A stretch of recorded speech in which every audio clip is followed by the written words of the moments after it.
Nowadays, riding around New York City, you come upon a scene like this, which is basically a spot where delivery cyclists congregate.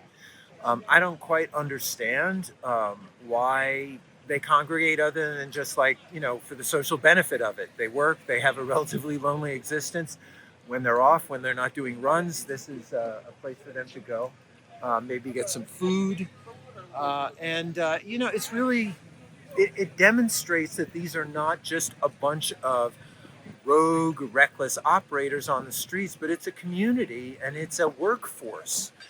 They may be organized in this isolated, atomized way by the app based employment system that they're using so that they're not all working for, a single boss in the way we think of with many jobs traditionally. But, the fact is they share the same risks, the same working conditions, much of the same terms and conditions of employment.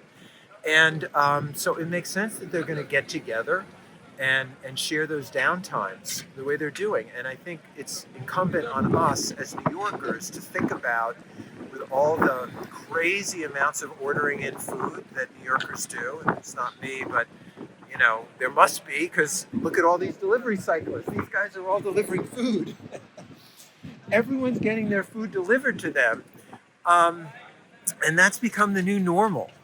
It's very strange to me because, one of the things one loves about New York is getting out on foot or on bike and really just experiencing the streets and the people watching and being part of the neighborhood. But for those people who've decided they have to have their food ordered in often, many times a week, we've got this delivery force of 60 to 80,000 cyclists, it's estimated, in New York, who are delivering the food. And it creates a regulatory challenge because we know that this has made our bike lanes much more congested. And we know that a lot of people doing the delivery bicycle work, um, they haven't necessarily learned how we bike here in New York City. They are unlike ordinary commuters or people like me. They're incentivized to be cutting corners because they may get tipped more or less depending on how quickly the food is delivered. And, if you use one of these apps, and I took a look at them, they don't even tell you where the restaurants are anymore. You can look and try to order food from, Grubhub or one of these delivery services, Uber Eats. They won't show you the brick and mortar address of the restaurant. I think part of it is that they just want to encourage you to imagine that you can order from anywhere you want.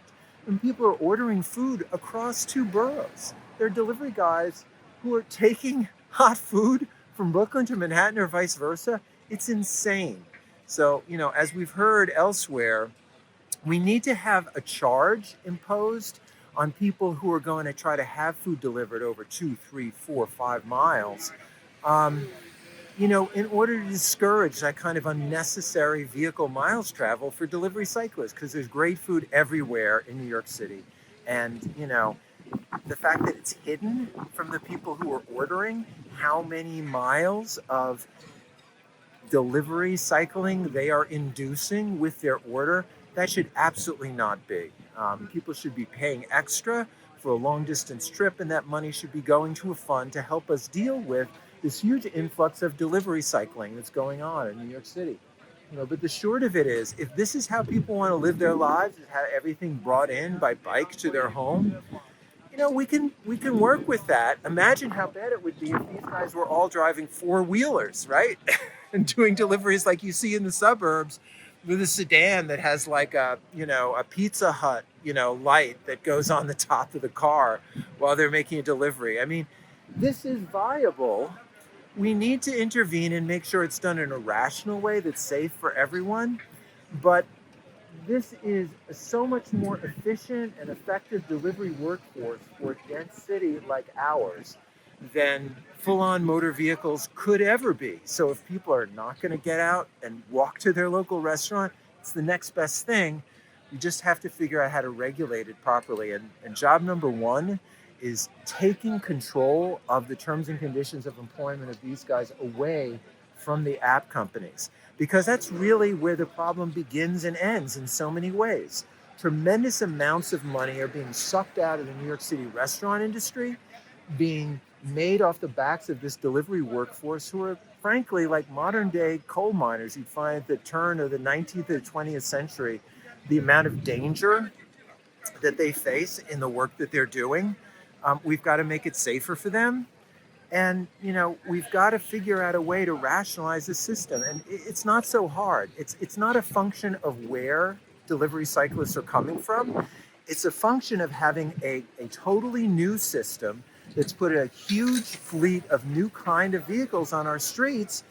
And unfortunately, a lot of people are acting like deer in the headlights. Like, what do we do? What's going on? We thought cycling was okay, and now there's too many cyclists. Well, it's not a mystery what the problem is. There's too much delivery bike activity, and there's not enough regulation done with a sufficiently light touch to allow people to make a living to do this work and to have it work for everyone, including cyclists who need to share the bike infrastructure with these guys who are delivering the food.